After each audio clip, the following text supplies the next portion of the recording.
Good morning and welcome to the Jacksonville Transportation Authority. Today we are here for the presentations for the North Florida TPO solicitation number 17-009 for their general consulting services. Just a couple of housekeeping items.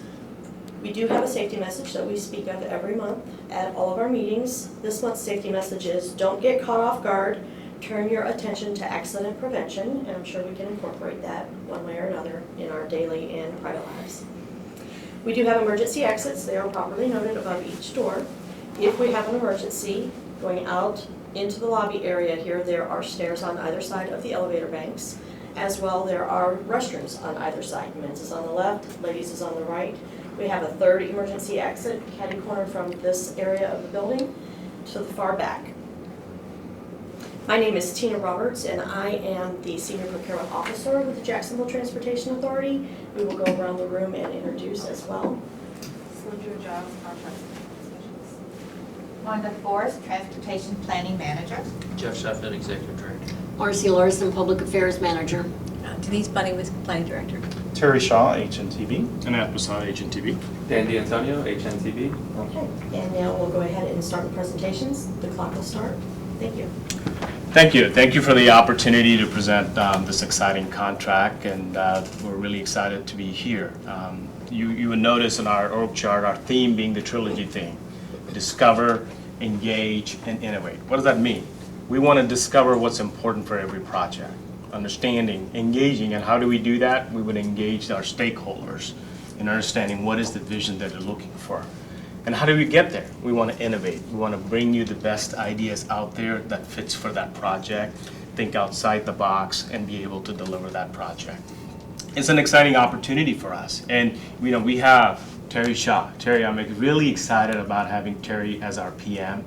He's been on this contract working with you for over 10 years. Beyond working on a project, he's a native. He lives here, he understands. So beyond putting down a project and analysis, he owns this project. He wants to deliver this project. He's shown to you that he can engage the stakeholders. He can build consensus. He's a consensus builder. He's viewed as a leader in this community. His participation in Jack's Alliance or the Transportation Logistic Council. And so, he brings that expertise in trying to deliver this project. Really excited that he's going to quarterback this effort. So with that, Terry. I'd like to take a few minutes and introduce our team. You know most of them. Some of them have been behind the scenes, but all of them have worked on contracts with the TPO on different task work orders over the last 10 years, with the exception of two people that we're proposing as an enhancement to our team. The first is Ed Unger, who's a PhD and specializes in market analysis for electric vehicle systems, so that you have some additional resources in there. And then as part of our QC approach, you'll learn a little bit more about one of the enhancements we propose, which is to actually have a professional journalist review all of our documents before they're given to you. So Malin, who's on our team, she has a degree from Georgetown University in English and journalism. We also have Victoria Pennington, who's going to serve that role. We know sometimes we have a tendency to get very technical, but your audiences are typically elected and appointed officials, and we need to make sure that we're communicating very well with them. Our leadership team for this project are national experts, and we've proven to you that we can reach out and grab an expert within HNTB on any type of project that's there, either as a guest speaker role or as a key project advisor, such as Jim Barbaresso, who spoke at the Trade and Transportation Conference one year and did a TEDx speak here in Jacksonville on automated and connected vehicles. Of course, we have an app. He doesn't like when we brag on him, but we all know as the state DOT secretary, he's got the relationships that are needed throughout the industry to help us make sure that we're taking full advantage of HNTB's resources. We also have Ben Walker, who is the District 1 Planning Director. He has been engaged in a lot of the QC efforts on our contracts and brings, as a previous MPO liaison, brings a lot of experience and understanding of the process of what's happening around the state. The next group I'd like to talk about is our key senior technical staff and project or task work order managers. Jennifer Kennedy has done a great job for us. We're very proud of the work that she's done recently. She's obviously a key member of our team, and I just wanted to highlight her experience. She's fully committed on this contract to do whatever's needed. And then you've also gotten to meet Greg Krieger through the Smart Region Plan. Greg is actually moving to Jacksonville. His first day in the Jacksonville office will be June 14th. And we're excited to have him, and it helps us to continue delivering one of our powerhouses of the services we provided for you in ITS, TSM&O, automated connected vehicles. He's actually the number 2 person in our firm for that, has managed the Michigan DOT testbed program, as well as worked a lot with the automobile industry. So the insights he have are unequaled. So in addition to the team that we have here, we have 475 people in Florida and over 4,000 people nationally, and we know we can deliver the right team to you on every assignment that we have. And we've proven that. We've done 26 projects for you, ranging from a $15,000 assignment to a $1.5 million LRTP, and everything in between. One of our projects received the AMPO Award in the Time for Safety program, and the Argyle Caremore campaign with Victoria Pennington, a key member of our team, was nominated for a Regional Emmy Award. So how often do we get to experience that type of recognition in the industry? We also, in the LRTP, we're only MPO in Florida to receive no corrective actions on their LRTP, and we had 2 noteworthy practices, which, as we know with FHWA, that's jargon for did a good job. So, and we've delivered on time on every project that we've had on those 26 projects over the last 10 years. One of the things I'm most proud of is that because we take the time as part of every project to understand what the stakeholder needs are and what the ultimate purpose is, we've never had to ask for a change order on a project, because we are able to design a scope around the budgets that you have, and we're very proud of that. We think that is probably the biggest demonstrator of us understanding your needs on every work order. I mentioned the copywriter review. That's one thing that we're enhancing within our organization and QC approach, and we really think it's going to help us to take, the geeky technical engineering, boil it down into simpler discussions and conversation pieces for your customers. So Dan? Yeah, before I walk you through this chart up here, which displays our quality control approach to every task work order, I want to explain a little bit about our quality management system at HNTB. It is a system because there's checks throughout. It's very thorough. So there's 2 main components. There's the quality control and there's the quality assurance. You've heard those systems before. The quality assurance is a series of forms that we have to fill out throughout every quality control check. That way, as we're audited, as we routinely are by our supervisors throughout the company, they can say, yes, they're performing quality control reviews as they need to with every deliverable. So with that, I want to talk about this in a little bit more detail, and first bring you down to the legend down here where we have the colors. We have the project manager involvement, we have the principal in charge, the PIC, we have the QA/QC reviewers, and then we have the HNTB technical staff. So in the very first phase, once you say, yes, we need a task work order, we're going to develop the work plan that's going to execute that scope. The work plan is going to look like a staff assignment, a number of hours per week, so that way we can track that on a continual basis to make sure we adhere to schedule. At that same time, we'll establish our quality control plan. Quality control plan is going to have a dedicated person that's a subject matter expert in what they'll be reviewing, and it's going to actually set a budget aside for them. A common pitfall in the industry is that you get towards the end of a project and you're running low on budget, and you say, okay, well, I won't do the QC I need to do, or I'll condense the schedule, and you don't do that thorough QC. So HNTB sets that aside and no one can touch it except for the QC reviewers. And that's another way to make sure that the proper review is done before our clients get to work. So moving forward, the principal in charge is involved in the next step. They want to make sure in a big picture that we're satisfying the needs of the client.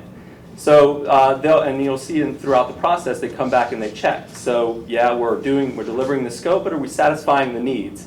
And also there's an identification of schedule concerns. We may have an overall schedule on the project, but we may have an interim deliverable. Say you're working towards a TIP update and you need a budget, and we can develop that budget and leave the final product towards the tail end. So we'll discuss those things early on. And then we get into assigning the tasks to the technical staff. And that may be the most important part, because that's where you want to align the skills with the individual technical staff with what's needed to deliver the scope, which is going to ensure quality in the end. And then you prepare the technical analysis, and this is where I've been involved. So on the Ponte studies, this has been Jennifer Kennedy, and this has been me. So we go back and forth on synchro analyses, back and forth on Sidra analysis for roundabouts, until we make sure that the technical analysis is right, so there's no redo when we get to the end of the project. And then throughout, Terry as the PM is going to make sure we're adhering to the work plan and adhering to the schedule, so there's no last minute work that's going to compromise the schedule. And then the principal involved steps back in and says, we're delivering the scope, but are we fulfilling the needs? And then we prepare the reports, that's the written documentation, the graphics and the figures to display the technical analysis. And then we give it back to the QC reviewers. And Malin and Victoria will step back in as the copy editors and read every word, make sure it communicates to your customers properly, and make it so that the technical documentation can be understood by all. And then, again, the PIC, did we achieve the objectives? I know we did the scope, but did we achieve the objectives? And then finally, the deliverable. And then it comes to you and it's ready for us to be proud of our work. Thanks, Ian. One of the things in terms of looking at the ability to look to the future and plan schedules and budgets, I'm using the Smart Region program, the master plan, as an example. We oftentimes help you look at priorities. What are the projects that need to move forward over multiple years, like this contract over a 4-year period? An example here is looking at integrated data exchange, which is a foundational development work order in that overall program of activities, where we get the data into a format that can easily be distributed, like UNF, who's going to be using it, our data for a class in big data resources in the fall. And also the things we've done, road weather information systems, blue tow data deployments, making sure all that data can be available to as many industries and as many stakeholders in the region as possible. We regularly rank as the worst bicycle and pedestrian safety city in the country. We've identified, and working with Pete Vegas, some really innovative technologies on bicycle and pedestrians that could be a clear early winner for us in the development of that program. Mayo Clinic, Marcy, as we know, is very interested in an AV deployment for a shuttle on their campus. Maybe possible that we provide a little seed money to get that going and have the first true deployment of AV-CV in the country, as opposed to a pilot or a demonstration.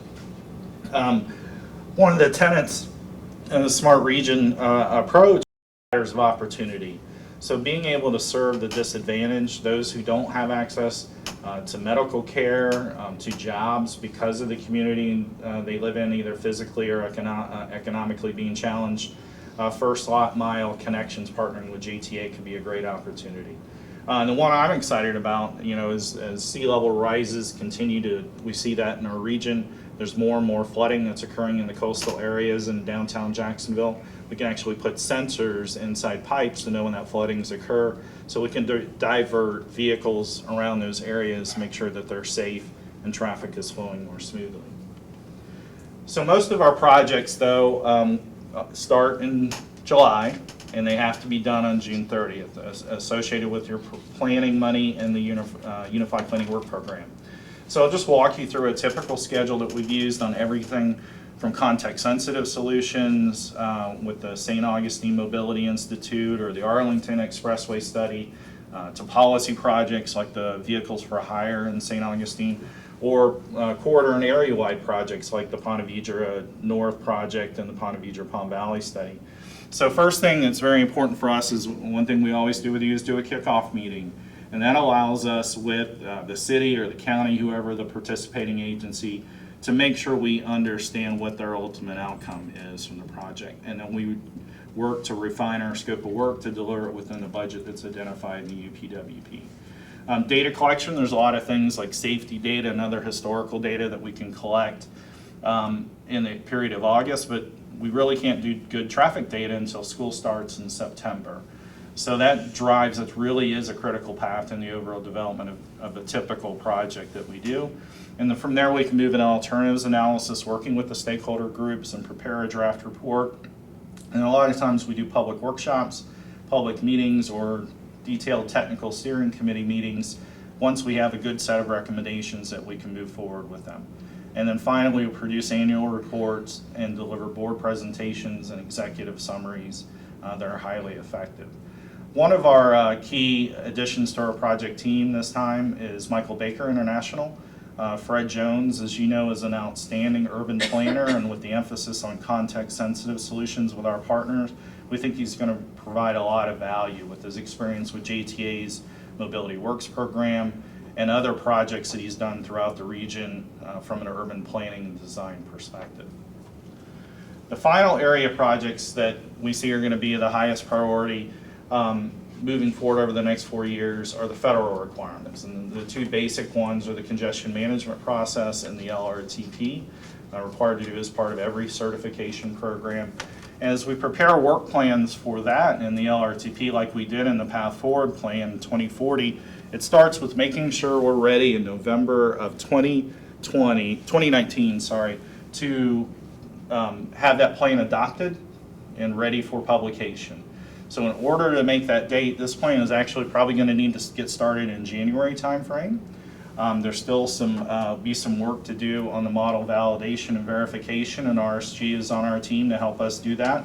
Implementing the household travel survey that's being performed now and making sure we have a good, strong foundation.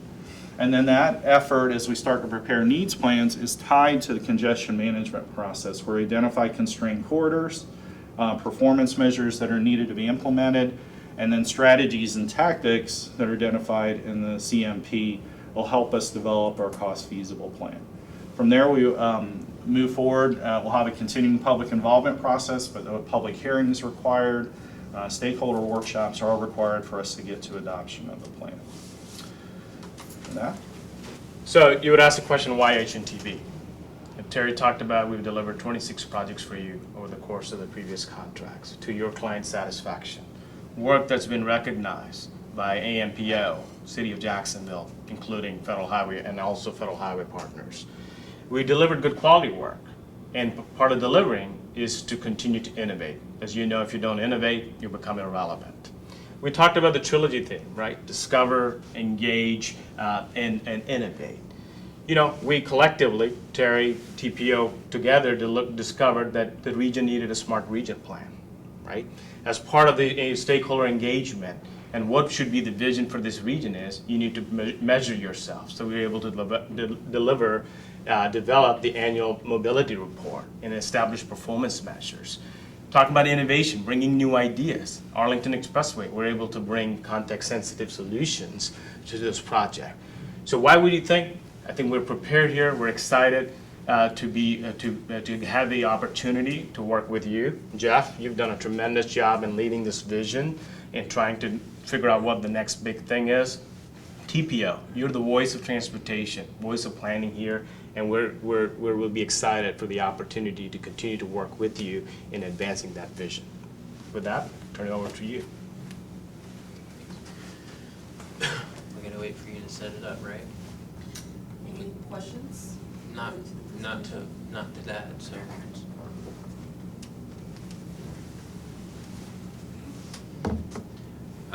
We did have 4 questions, but if the question is already accommodated in your presentation, we'll recognize that. And our questions remain in the 2 parameters of QA, QC, so we don't have the opportunity necessarily to delve into some of the other stuff that you may have presented of interest. So the first one, which you already referenced some, but I'll let you repeat it anyway, is how will you ensure the documents and presentations are written in clear and concise language with grammar and proper syntax? As you know, it's not uncommon either that just writing styles necessarily don't gel. And so understanding how you would react to that and how you would adjust to that is something of importance. We heard it in the presentation, but I'll let you go ahead and respond again. Yeah, no draft report that anybody delivers is going to be perfect. We do our very best to match your style and deliver it correct the first time. And, you know, as we prepared for this presentation, we talked to all of you about things that we can improve on. So you saw in our QC approach that we are going to do a copy editor review on every technical report, every brochure, every presentation that we give. And we understand you want to adopt the slideology methodology in all of your presentations. And that's a key part of the coordination. If we could have done 10 slides, we'd have been right on there. But limiting us to 5 was a little bit more of a challenge. So internally, I mentioned Malin.